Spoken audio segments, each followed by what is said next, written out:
Hi, my name is Joe Jackson, and between the years 1990 and 2000, I did hundreds of interviews with musicians for the Irish Times in a slot that was originally called The Joe Jackson Interview, when Paddy Woodworth, the newspaper's arts editor, launched its now legendary sound and vision double-page spread. The name above the title idea was his, by the way. So I belatedly thank Paddy for the title I took all these years later for this podcast series. And while we're talking about we Paddies in every sense and Irish Times, let me play for you, as part of my singles podcast series running less than 5 minutes, the start of an interview I did for the newspaper with Mick Fleetwood of Fleetwood Mac.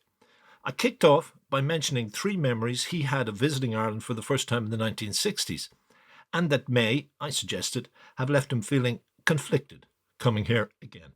And by the way, the Tara we're talking about was Tara Brown, heir to the Guinness fortune, whose death in a car crash in December 1966 inspired John Lennon to write the lyric for A Day in the Life from Sgt. Pepper's Lonely Hearts Club Band. And by the way, if you want to read the Mick Fleetwood interview I wrote out of this chat, check out joejacksoninterviewer.com. Really? Okay, 3 images. I've read your book. I read a good one, a year and a half ago when it first came out. Okay, so as far as I could think last night, Ireland must evoke... you didn't see the new book? Another one? No, I haven't. Yours? Yeah, it's a pictorial book. Oh, I haven't, no. We've just managed to get it out in England. Right.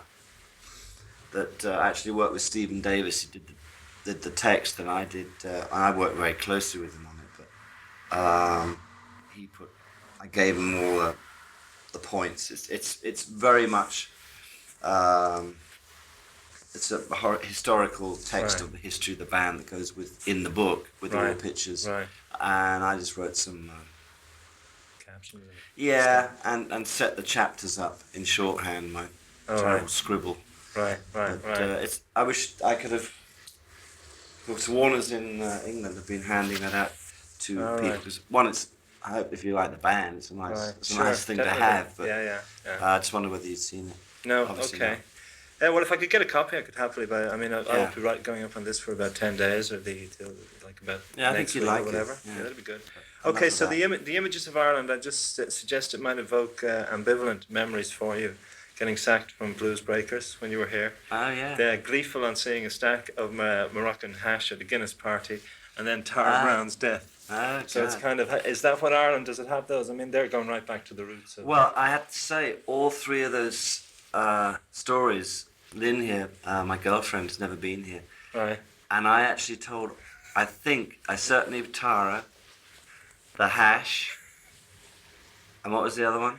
The getting fired from Blues Breakers. Not that one, but she knew about it. I'd forgotten that it was actually here, but in England I told her that story.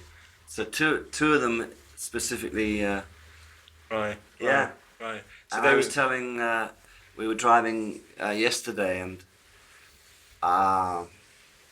certainly my at that point I was living around Chelsea. Yeah. Right. I was on the fringes of that whole scene. Right. And the story was certainly that Tara was a race car driver, right. I believe. Right. And the story is that he knew the accident was happening, and he turned the car around so that it didn't hit her, it hit him. All right. At the crossing. Right, okay. Which was sort of a very gallant... Sure. And Lynn was saying, well, I wonder whether that was just part of the accident. And I said, well, it's nice to feel that he went out with a gallant deed, you know. Gesture. Yeah.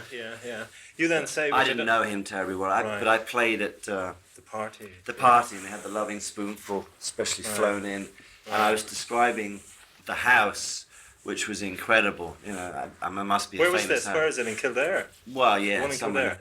I remember it being about 40 or 50 minutes outside of Dublin. Right. In a valley.